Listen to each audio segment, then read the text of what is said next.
Olá, sejam muito bem-vindos a mais uma análise. Vamos direto ao ponto. A natureza, com toda a sua complexidade, adora misturar as coisas. É raríssimo encontrar materiais purinhos no seu estado absoluto, soltos pelo mundo. Mas se a natureza adora uma boa mistura, a ciência entrega pra gente o kit de ferramentas perfeito para desfazer tudo isso. É exatamente sobre essa capacidade incrível de separar materiais que nós vamos conversar hoje. E para a gente começar a entender como isso funciona, imaginem um desafio bem prático do dia a dia. Uma imagem super simples, um recipiente onde são colocados mel, água e óleo. Esses três líquidos estão lá, dividindo o mesmo espaço, claramente misturados.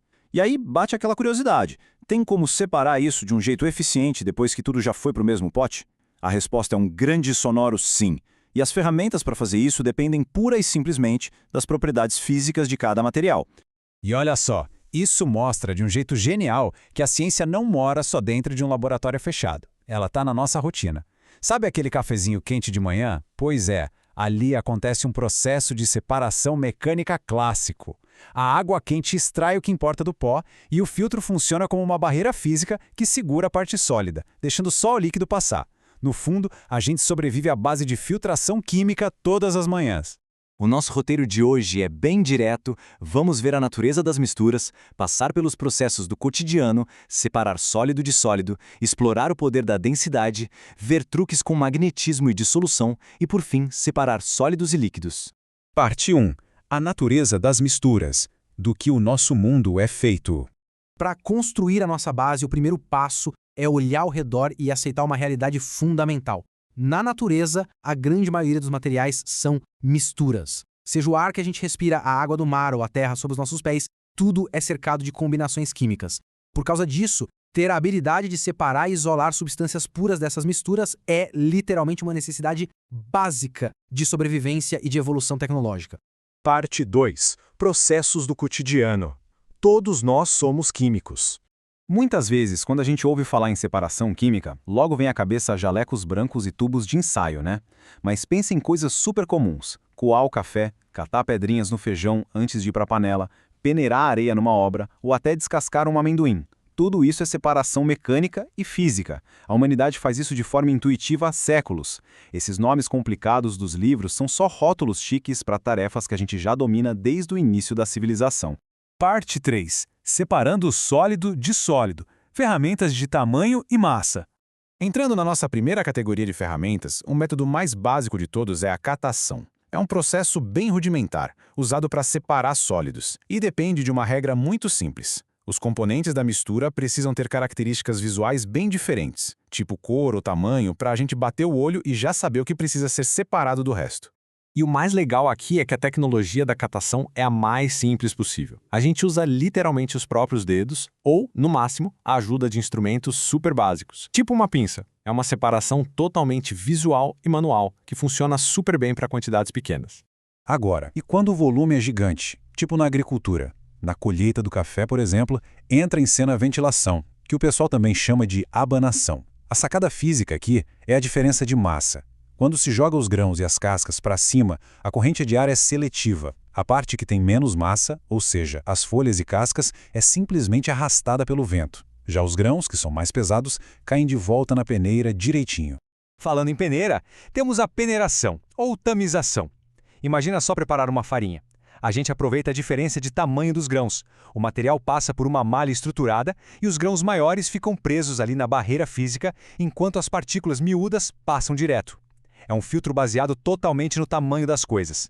Parte 4. O poder da densidade, pesado versus leve.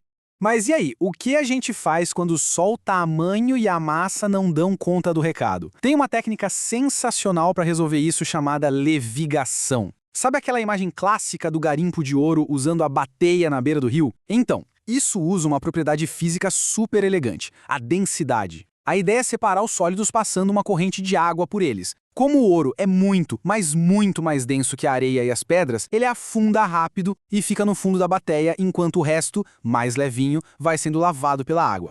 Um outro truque brilhante que também brinca com a densidade é a flotação. Imagina uma mistura de areia com pó de serra. Como os tamanhos podem ser parecidos, a peneira não ia ajudar muito. Qual a solução? Jogar no meio deles um líquido que tem uma densidade intermediária, tipo a própria água. A mágica acontece na hora. A areia é mais densa e vai para o fundo. O pó de madeira é menos denso e boia. O líquido divide o espaço perfeitamente e a mistura está desfeita. Parte 5. Magnetismo e dissolução. Truques especializados. Só que as propriedades da matéria vão além da densidade. Tem métodos que focam em reações super específicas. Quando o assunto é metal, a separação magnética é uma ferramenta incrível e super precisa. Usando a força de um ímã, a gente consegue atrair só os sólidos que têm propriedades magnéticas. Se tiver pó de ferro misturado com pó de enxofre, por exemplo, é só chegar perto com um ímã que todo o ferro é puxado na hora, deixando o enxofre lá, quietinho. Tem também a dissolução fracionada, que é sensacional para agir com sólidos que têm níveis de solubilidade diferentes. Se a gente tem uma mistura de areia e sal, é só colocar um líquido onde só um deles se dissolve. Novamente, a água salva o dia. O sal dissolve todinho e vira líquido, enquanto a areia continua sólida no fundo. Aí é só separar o líquido, esperar a água evaporar e pronto, o sal volta intacto. É sistemático, quase uma mágica da física. Parte 6. Separando sólidos e líquidos, a fase final. Chegando na reta final da nossa análise, o foco vai para os casos onde sólidos e líquidos se misturam. E aqui o ponto-chave é entender a composição. A gente tem misturas homogêneas, que são super uniformes e não mostram fases diferentes a olho nu, e as heterogêneas, que deixam bem claro quem é quem, tipo água com areia ou água com óleo. O método que a gente vai escolher depende inteiramente do que a gente está vendo ali. Para as misturas heterogêneas, a nossa maior aliada é a paciência, através de um processo chamado decantação. É basicamente deixar a gravidade fazer o trabalho pesado usando a diferença de densidade. Se a gente deixar uma água barrenta descansando, a terra, por ser mais densa, vai toda para o fundo do pote, e aí dá para transferir a água limpinha para outro lugar com todo o cuidado. E a mesma lógica funciona perfeitamente para líquidos que não se misturam, tipo o nosso desafio lá do início da água com óleo. E olha, é fascinante pensar que tudo isso não fica preso só dentro dos laboratórios de química, não. Esses mesmíssimos princípios de separação mecânica são amplificados numa escala gigantesca para criar as grandes engrenagens de infraestrutura que mantêm as nossas cidades funcionando. Então, para fechar a nossa análise de hoje, fica uma reflexão muito importante para a gente levar. Como é que as nossas estruturas de saneamento básico operam sem esses processos mecânicos e físicos de separação que nós acabamos de explorar?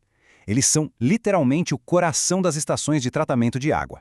Separar sujeiras e partículas sólidas da nossa água potável usando decantação e filtração numa escala enorme é o que garante a nossa saúde e qualidade de vida.